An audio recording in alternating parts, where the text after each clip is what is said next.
Hello, everybody. I'm Sarajane Case. I'm so excited you're here. This is my dearest friend, Tyler McCall.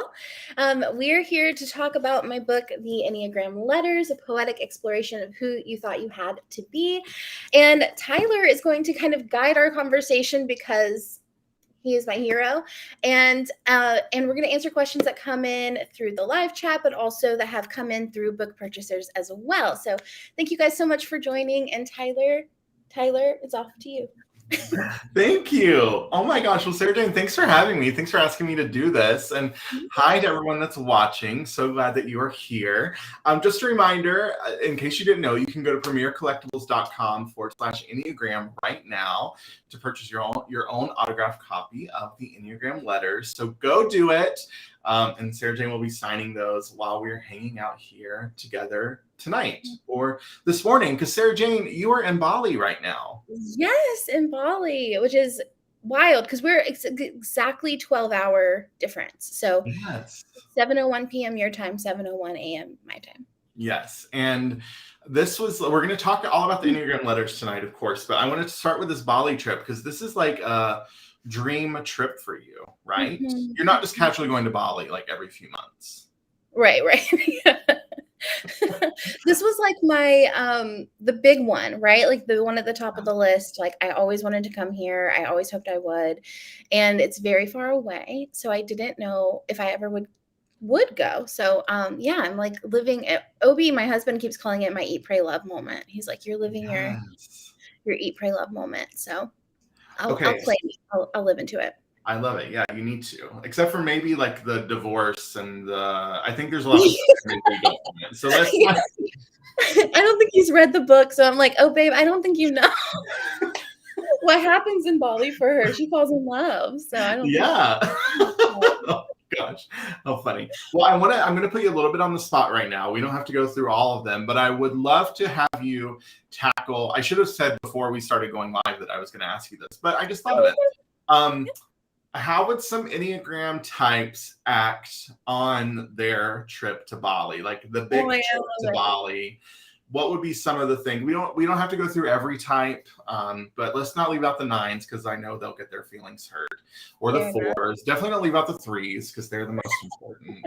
And the 8s because our producer here tonight is an 8, so she asked for some of her own. So what would you think? What's the good coverage? Well, I love ones on vacation because ones have like this like opposite personality where they kind of go into vacation mode and it's like an alternate persona. So like this person who has to keep it together all the time is now just like, this is not my problem. I am not in charge. I get to play. So I think that they would embrace being out of control a little bit, which is lovely. Yeah. And then I think about our 3s. I think our 3s would be where I am now in Canggu, which is very like trendy. It's very hip. There's lots of really good cafes and coffee shops, Instagram walls, it's all happening. Our 4s, my dear husband would definitely be where I was before in Ubud, which was much more like spiritual and calm. And there's lots of like rice terraces. It's just beautiful. And like temples, they'd be like in that kind of space. And then who else can we not skip? 7s. Yeah. I think the most painful part about being a 7 and being here is not being able to do everything that I want to do. Like I could probably spend months here. Yeah. And that would probably be healthy for me because I'm having a hard time not just like trying to see the entire island. Yeah. And then our 8s, I think they're also kind of leaning into the health, like the rest part of them on vacation, doing vacation the most. So I think they're getting a massage every day because massages here are like $20 for like a really nice massage. So I feel like they're getting a massage every day. And then our 9s, the hotels here are so good. Like they're just on top. So they're great. So I think that they're, they're having like whole days in the hotel, just swimming in the pool, eating room service, reading books, just watching movies, whatever that feels cozy and nice. It sounds great for all of them. I Yeah, love it it. I love is. it. Well, let's switch gears a little bit and talk about the Enneagram Letters. This is your second book, Mhm. following the Honest Enneagram, which was a major hit. People loved it. Can you talk a little bit about how this book is different from your first book for those that may have that copy at home? What would the Mhm. Enneagram Letters add for their Enneagram experience?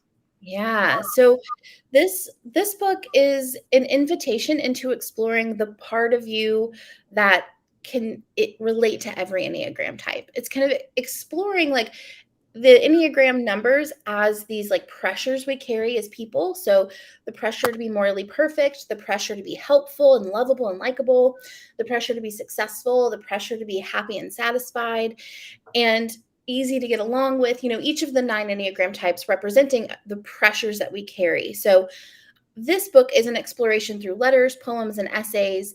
How do I see these playing out? Like how am I carrying these pressures in my own life? Well, it's not going to change your dominant type, right? So like you're going to, as a 3, you're going to relate way more to the 3 chapter than to any other chapter.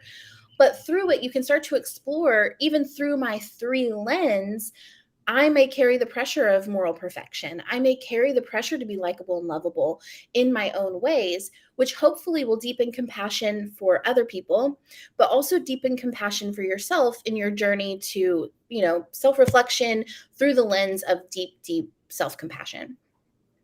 And Sarah Jane, there's not another Enneagram book out there like this, is there? That's kind of like talking to each type through poetry and essays and that type of content. Because a lot of what's out there, the Honest Enneagram it's like, teaching you the Enneagram and the basics and the fundamentals and how to work with it and how to make sense of it.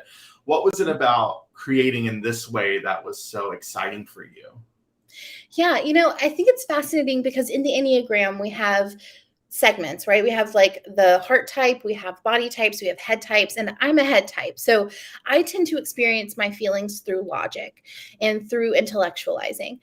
And I wanted to write a book that bypassed that part of ourselves, like the part of ourselves that, we're learning this, but we're getting straight into how does this make me feel? What do I experience in this, and like what is this going to bring up for me? So the hope is that while yes, like I want you to read the Honest Enneagram, I want you to get the information, I want you to also like digest that in like a deeper place in your body and in your heart, where you can kind of like access the little kid part of you that didn't get their needs met, like where that Enneagram type is kind of formed from. Oh, that's so great. Well, for everyone watching, if you want to get your copy of the Enneagram Letters and get your signed copy, you can go to premiercollectibles.com/Enneagram and place your order there. And we're going to dive into your questions that have been submitted by folks that have purchased their signed copy of the book. This is also your way to go ahead and ask a question of Sarah Jane this evening. And then Sarah Jane, we'll just keep chatting throughout our time together. So are you ready to jump into some questions? Yeah, let's do it. Okay, great. So let me see. One of our first questions here is from Cassidy in Minnesota. And Minnesota, I know that's every Minnesotan is rolling their eyes right now. I apologize. Cassidy said, we talked about this a little bit, Sarah Jane, but Cassidy asked, what made you want to write this book now? Yeah, I really wanted, I think the Honest Enneagram had to come first. I think that the information and how to work with that information is so important. But then, writing this book right now, I really think, if I'm honest, COVID kind of broke us all open. Like I think that like time of being in quarantine was a time of deep meditation, deep reflection, deep suffering for many of us. Yeah. And a lot of us it's like our emotions are on our skin right now, where everything is right at the surface. We're battling the deeper parts of our Enneagram type, and even parts of us who maybe we think we've worked through some of these things and we've like surpassed some of these areas. For me personally, I find myself being triggered differently now and kind of in new ways and seeing my type structure wanting to take over in like really fancy, shiny, new, exciting ways. And so having this be a more emotional take on the Enneagram, I think is meeting us where we are, like meeting us in that place where we're all kind of like, whoa, these feelings are really here right now. And so hopefully this book can serve as an invitation into expanding and releasing those pressures, but also an invitation into just deep feeling and deep allowing of feelings. That's so great. And you're so right, Sarajane, because that is, I think anyone that you talk to these days, anything you read online or in the media, everything right now, everyone's just having this conversation about like, oh my goodness, I'm thinking of life differently. I'm thinking of work differently. I'm thinking of my relationships differently. And this is so valuable right now. So I love that this is kind of the time when this book came into the world. I'm curious, Sarajane, are there parts of the book, I think I know the answer to this, but are there parts of the book, essays or poems that have been with you for a long time, that have kind of come out of, journals when you were a child or a teenager, or past experiences, things you've jotted down or written down over the years that now they've found a home in the Enneagram letters, speaking to a specific Enneagram type? For sure. Yeah. And honestly, I wrote a significant portion after the loss of my dad. Especially the type 7 chapter, which is probably the saddest chapter, which is funny because we are the ones who resist emotional pain. But, it's all about grief. Really, most of that chapter is about grief and owning grief and really embracing that. And a lot of it was written right after the loss of my dad, when I, took myself to Georgia and isolated in an Airbnb and just wrote about everything I was like feeling and thinking and processing.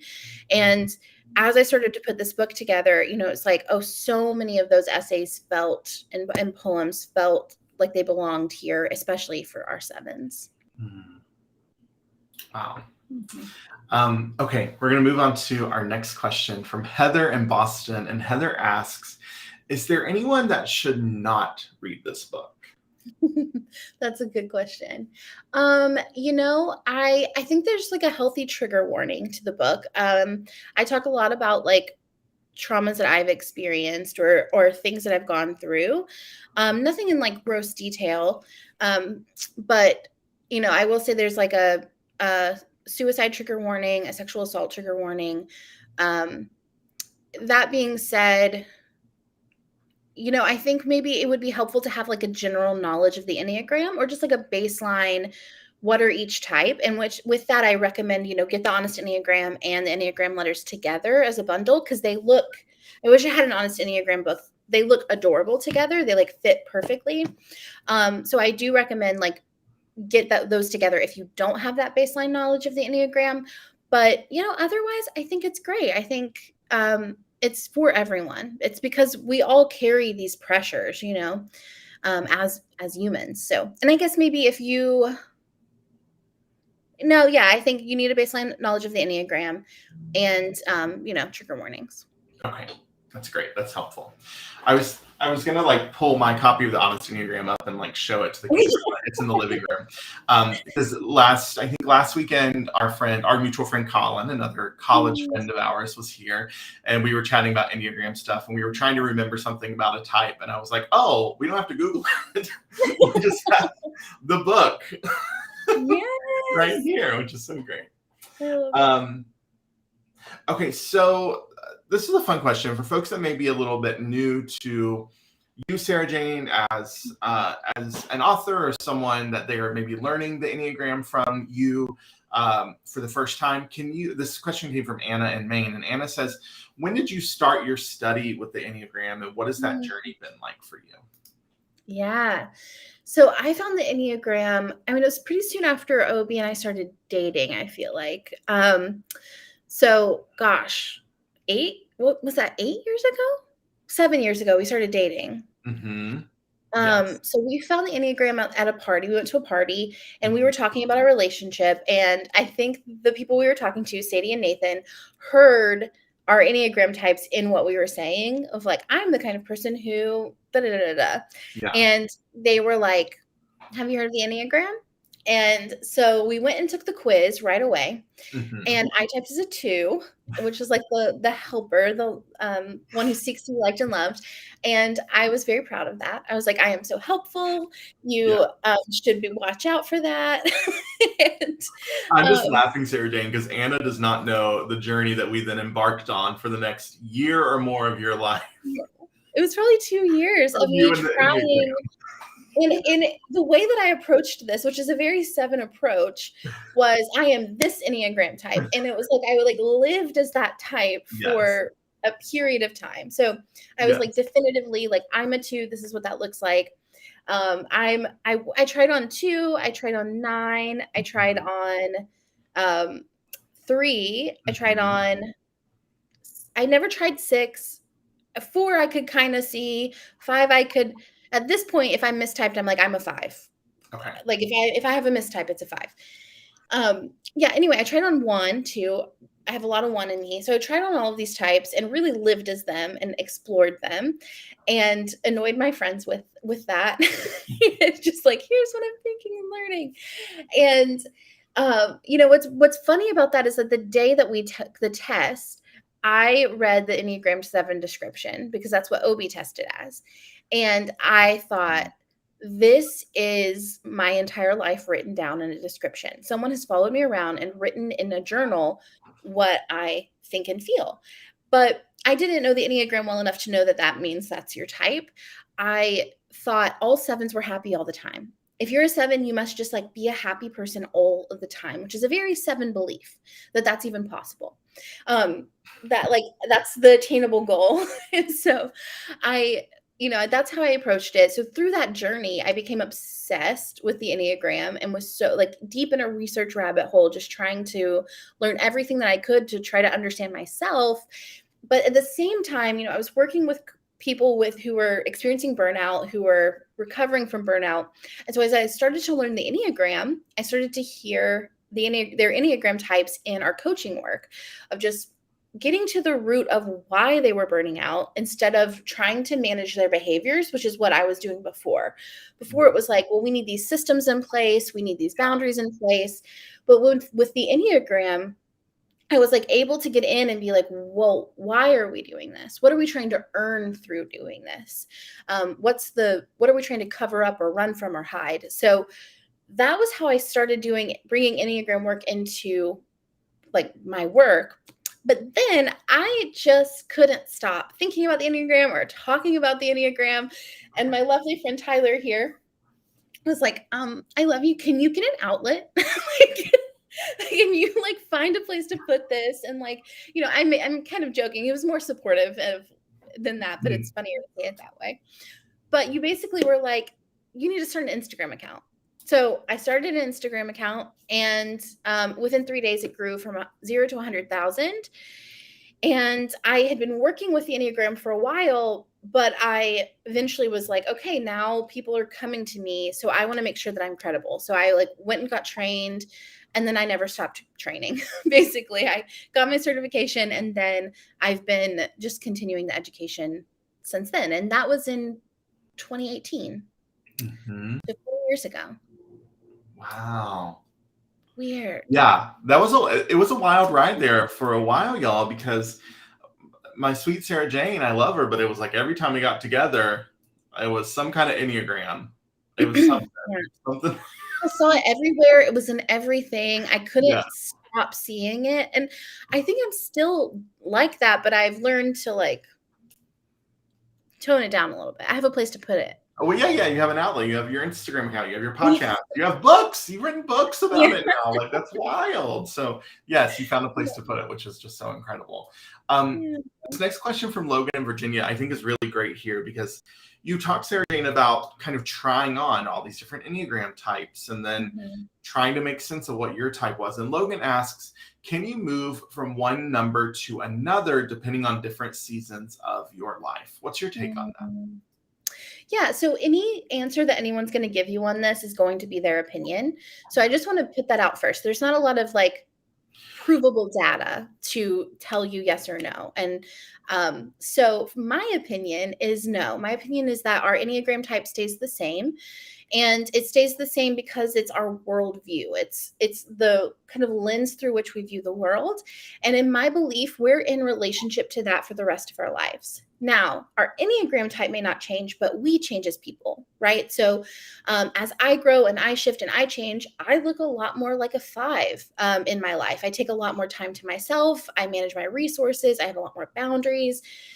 So in my life, sometimes I'm like, am I a 5? Like, no, I'm in relationship to that 7 energy every single day. I'm learning to honor and validate my feelings.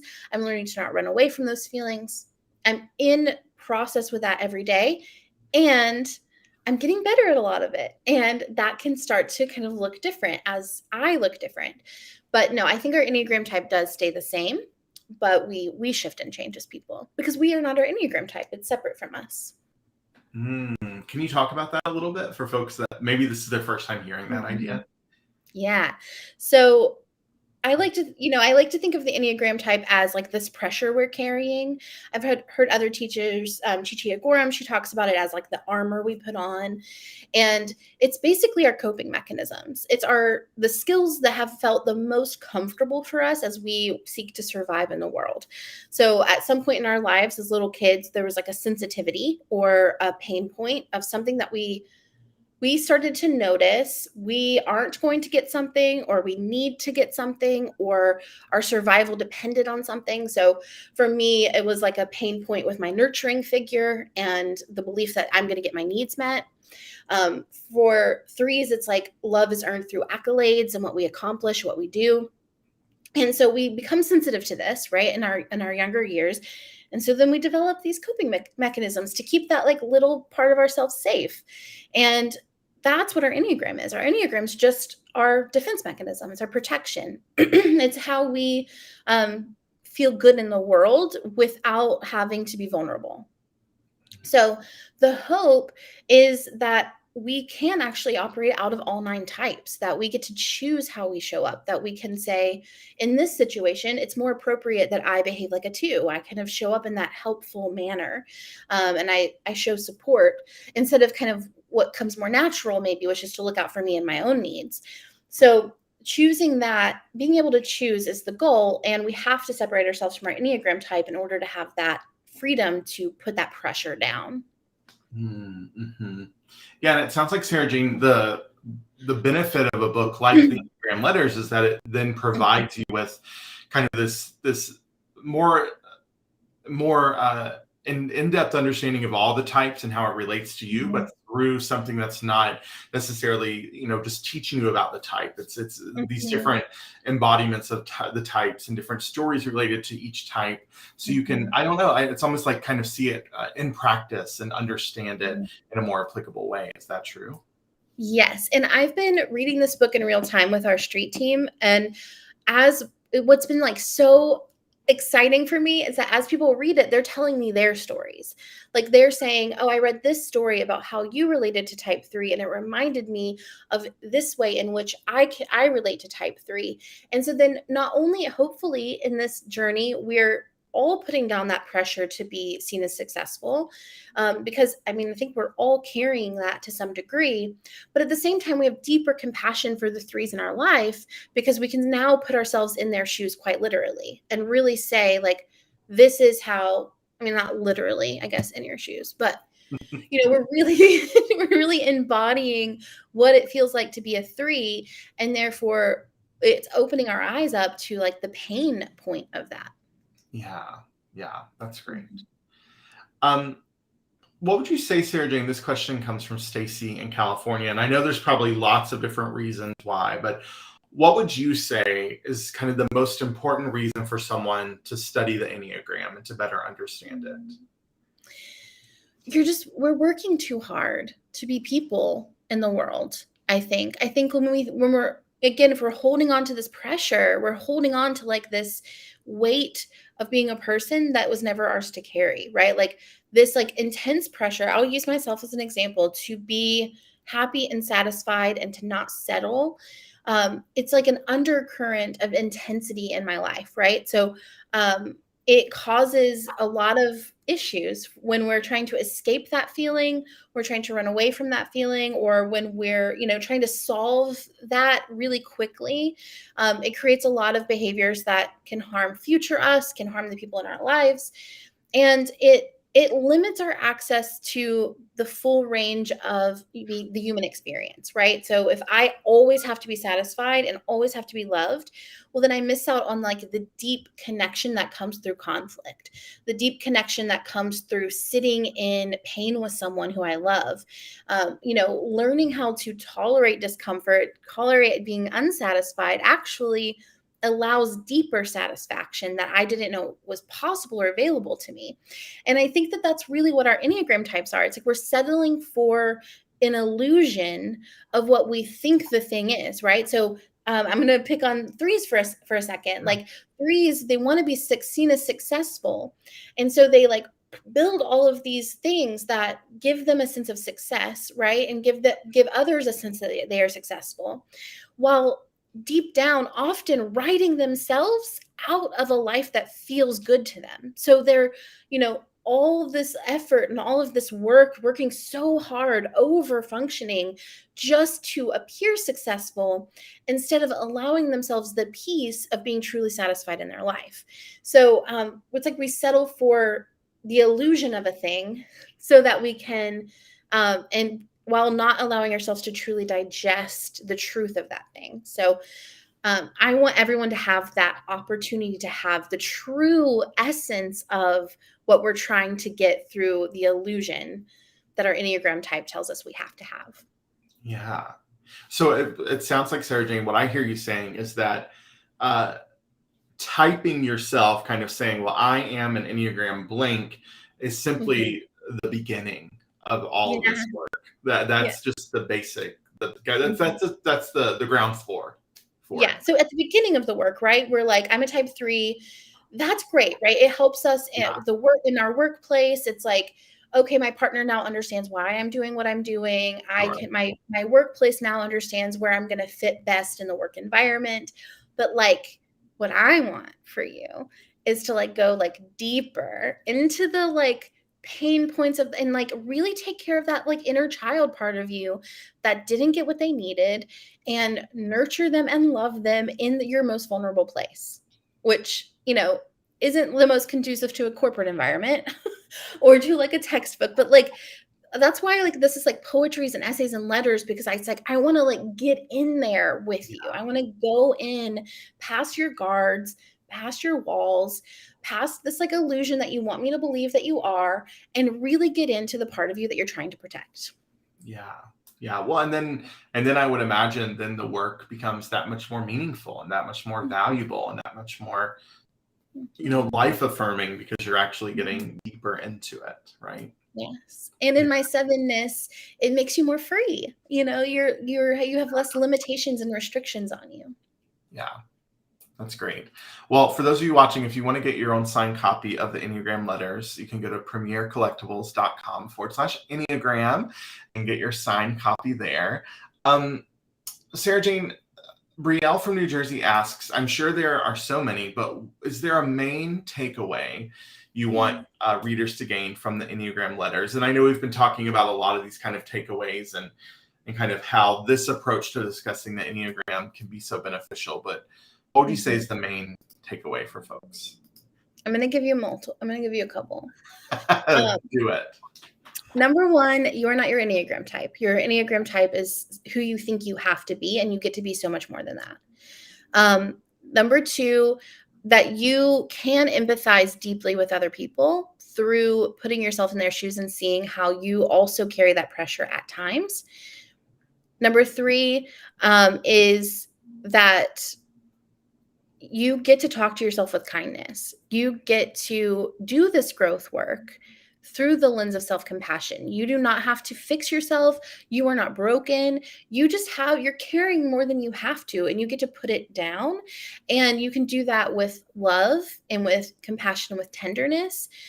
So much of what I write here is talking about how I speak to myself through these journeys of how I pour love in, how I don't self-reject. And so I hope that it can serve as kind of a mirror to how you're allowed to be with yourself, how kind and how accepting and how loving you are safe to be. So good. I love that. Mm-hmm. So we have a few more questions here. A few are kind of a bit more personal, so I want to get to those. And we have one from Lily in Indiana. But before we get to those, Sarajane, I wanted to ask, I'm putting you on the spot yet again, but is there a particular essay or poem that you would want to share with folks that are watching this evening? Yeah. Anything that comes to mind? And we can get to that right now if there's something, or if you want to think about it as we go through these next few questions. What would you prefer? Let's do it now. Yeah. Okay, let's do it. And Tyler, do you want to give me a type? You can pick the type. Yeah, let's do something for our type 8s. Oh yeah, our type 8s. Yeah. Okay.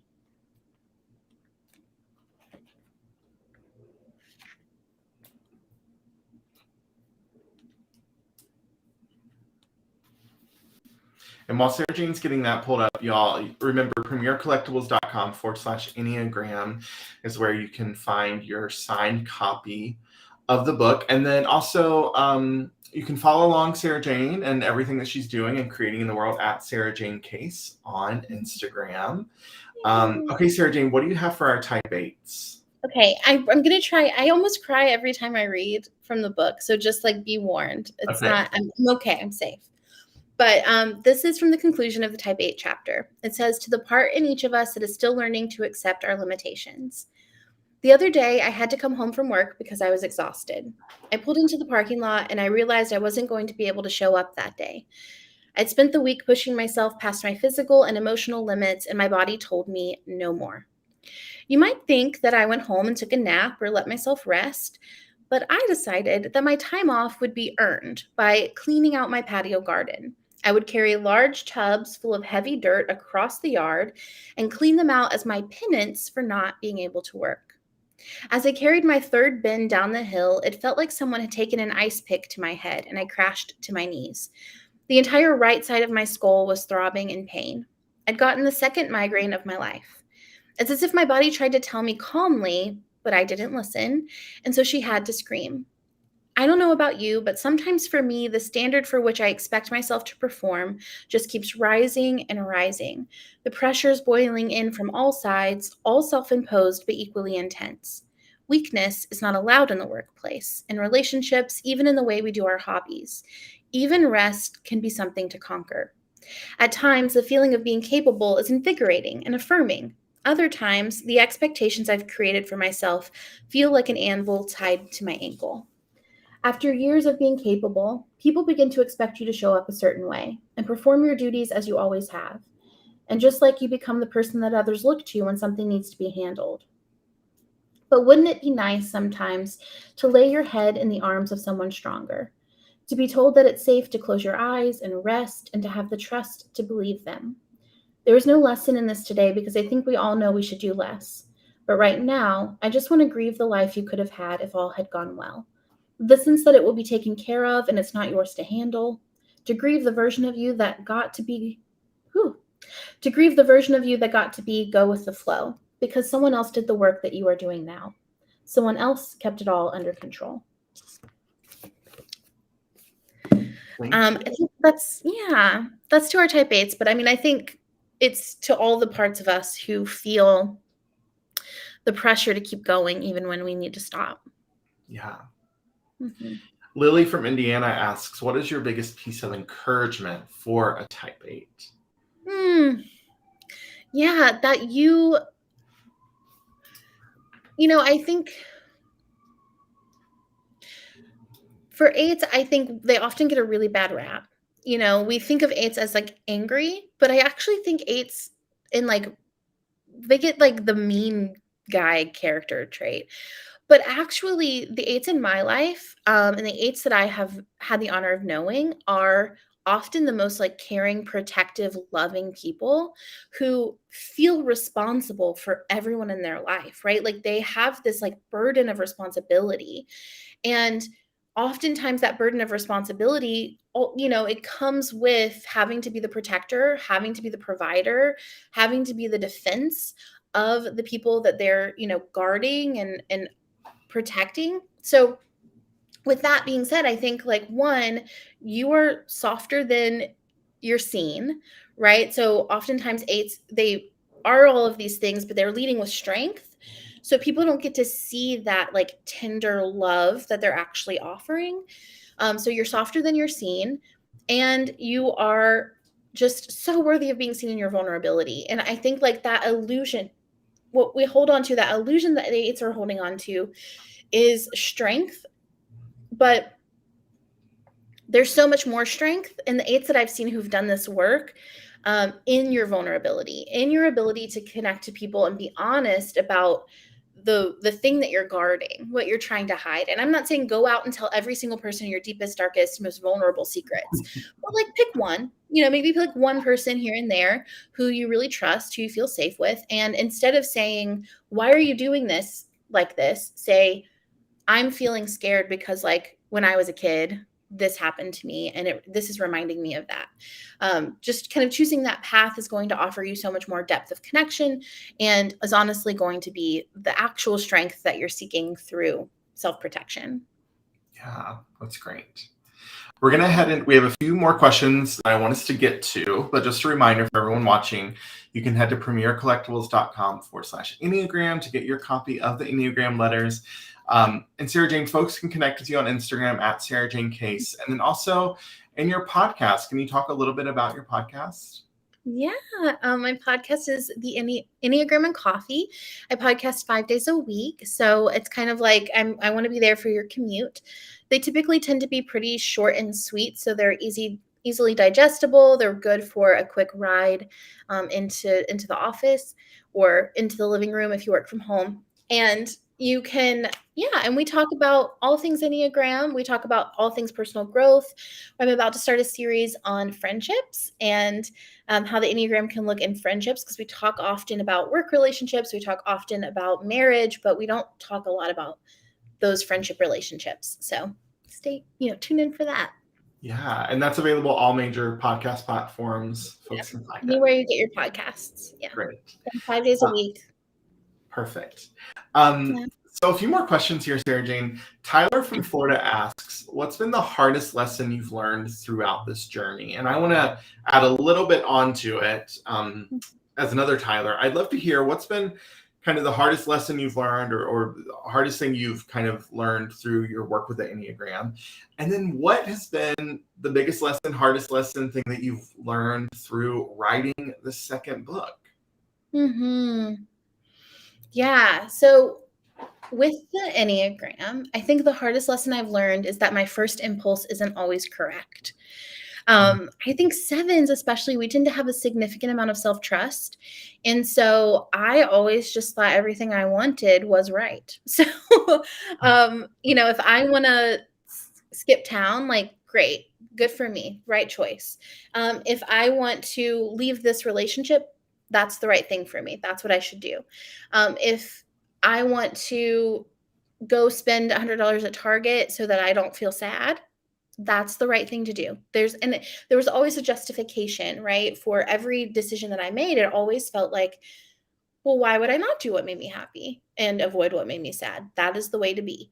And so I think the hardest lesson is just actually maybe sometimes you shouldn't do those things, and you should just sit with the discomfort and allow yourself to really truly feel uneasy a little bit. And that's okay. You don't have to quit your job and start a new one. You don't have to quit your relationship. You don't have to give up on this friendship just because it's hard, and just because it doesn't feel good right this second. You are fully allowed to have, sometimes your friendships don't feel good, and sometimes your relationship is hard, and sometimes your job sucks, no matter how much you love it. And you're allowed to sit through that feeling and then get to the other side. So that has been probably the hardest thing to learn in the Enneagram. And then when it came to writing this book, I had someone say in the street team as they were reading it, she was like, the whole time I was reading it, I kept thinking, Sarajane's a 7, because it's emotional. Like I go into a lot of, we dive into it. We go straight into the depths and excavate your pain. Like we're going in. So, which I am like that in real life too, right? Like it's not just in this book, Yes. but it is like sitting with this place of pain with other people, and with myself. It's not that it was hard to write it, but I think it's hard to be seen in it, to allow other people to see me as having gone through hard things, or see me as sad. It's like Brene Brown calls it the vulnerability hangover, like just feeling like, oh yeah, I did talk about that, didn't I? And like, oh, I did admit that actually hurt me, or that did make me sad. And letting people kind of underneath the, the character that you play on the internet, right? It's kind of like they're getting in there with me. And there's something really beautiful about that, and it's also very scary and hard. Yeah, I would imagine. And it's I would also imagine it's very different than kind of the like ephemeral nature of like putting something on an Insta story that's then gone away in 24 hours. It's here. It's like in the world until the world ends and the books disappear. This is in the world, and you've put it out there. Yeah, and I like that you said that, because I think as people who work on the internet, it's kind of like I'm very attached, or not attached, but accustomed to immediate feedback. Yeah. Right? So like I put something on the internet and they say, I hate this or I love this. And I know right away. And I can delete if they hate it, or which I never do, but I can just kind of like, la, la, la, la, la, if they hate it, or if they love it, I know right away. But with a book, it's like, a year in the making. You work on it for a year, you pour your heart and soul into it. And then now we're here today, the day it's released, people are getting it in their hands. And I just sit here like refreshing Amazon for reviews. Like, do you love me? Not do you not love me, but like, do you like the book? How did this book treat you? Yeah. Yeah. Wow. Well, as we start to wrap up, everyone, just a reminder, premiercollectibles.com/Enneagram to get your autographed copy of the Enneagram Letters. Sarajane Kendra in Colorado asks, what do you like to do in your free time? I like to travel alone. No offense to my husband or my kiddo, but I just love that space of like seeing a place for the first time by myself. I like to read. I read a lot. I write a lot. I play tennis a lot these days because my lungs are letting me. I have like gone through some lung journeys, so I'm really happy about my lungs letting me play tennis. And yeah, those are probably the big ones. Is there something I'm missing, Tyler? Spend time with you? Yeah, hanging out with me. Mm-hmm. Obviously. Obs. No, I think that's it. Yeah. I feel like in the past few years you've gotten more into, or maybe you're just more comfortable with like watching a Netflix show or like doing those things, which I didn't really know the Sarajane of maybe a decade to do. Yeah. And I was thinking like now I'm much more into yoga, mindfulness, meditation. I think there was a time like when Tyler and I were living together, y'all, where I would like wake up in the morning, I would leave the house. Gone for the day. And then come home at night in time to go to bed. Yeah. And I was like, I don't even know what I was doing. I was like going out to eat, meeting up with random people. I was like letting the wind take me wherever the wind wanted to take me. I would like go out drinking like almost every day. Like, and the idea of like sitting down and watching TV felt like not an option. Like I couldn't just sit and watch television. But yeah, I'm like much more in my body now, much more present, much more able to just like sit still. I love it. I mean, yeah, because Sarajane, you were the gal who you were always at the coffee shop 2 or 3 times a day. And then earlier this year we were talking and you were like, I bought a Keurig. You're like, have you heard of a Keurig? It's true. too. Yeah. And like, What is yeah. that? What is Yeah. that like? What is that like evolution? What is that? What is that? Do you call that growth? Do you call that like not just the Keurig, but like, this, Mhm. you're just growing up and changing? Is it because you've been doing this work with the Enneagram? Is it, or what you were saying earlier, like, yes, you're type 7. That's how you kind of, the lens through which you see the world, but your relationship with that and who you are has grown and changed. Yeah. I think the Keurig is a really fun example because it's both my Enneagram type in action and also evolution. So, um, I never had coffee at home for years, right? Like I would go out 2, 3 times a day to get coffee. I was like one of my biggest expenses. And then COVID happened and I finally was like able to be home. It forced me to be home, but then like I also kind of got accustomed to it, got used to it, and I did a lot of growth work during that year. And now I prefer to have coffee at home. I prefer to be home and just like cozied up. And like my kid described me as cozy the other day. And I was like, what? And I was like, I literally think I learned that from you. Because he is either a 9 or a 6. Like he is so cozy. I was like, I literally think I learned how to be comfortable from my kid being so good at it. Mm. So through that presence, through that, like the Keurig is kind of an evolution of like one, allowing myself to not be super bougie, not needing like the perfect coffee every time, because that's like my 7 fixation of like, I need the best every time. I can't have a mediocre moment. So allowing myself to not have like the best every time. But then also it's kind of a part of my 7-ness because I went to my brother's house in Florida on a trip and he had a Keurig and the coffee was really good. I was surprisingly good.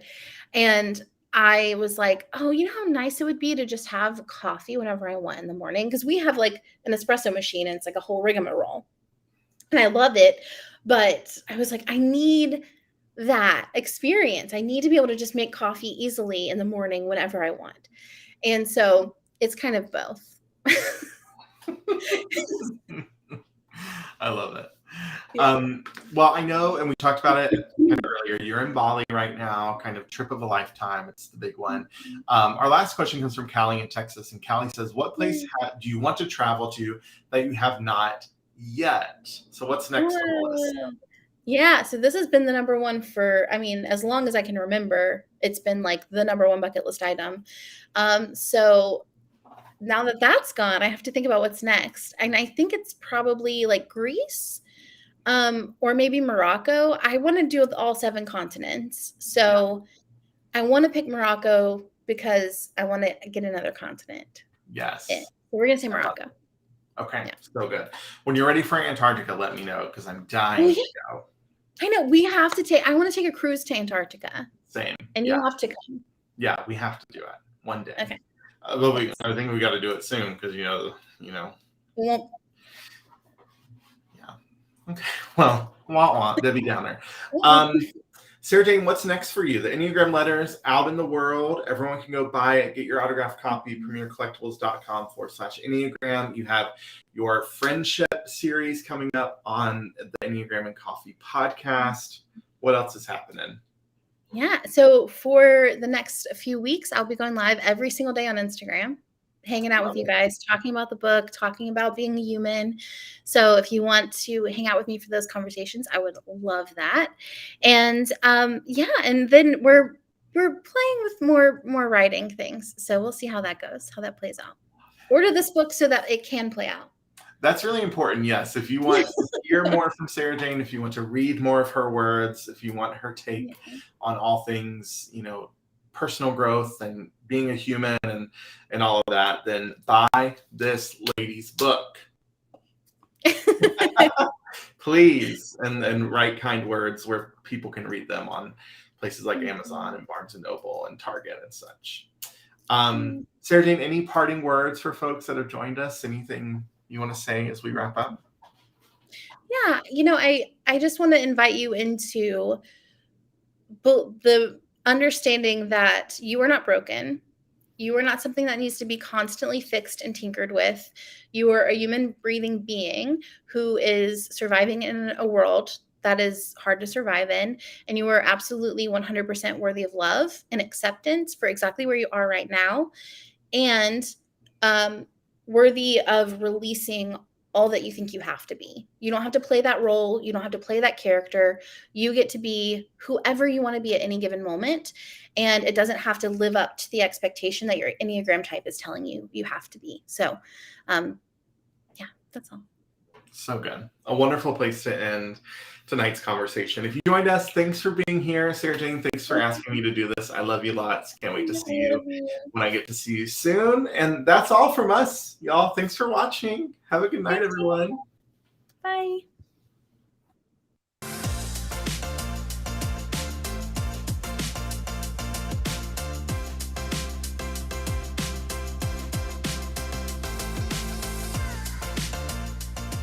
Hey, this is John Acuff, New York Times best-selling author of 7 books and someone who's done a live signing. If you like the one you just watched, make sure you check out our YouTube channel. It's full of amazing authors having great conversations and signing books for viewers just like you. So make sure you subscribe, and thanks for watching today.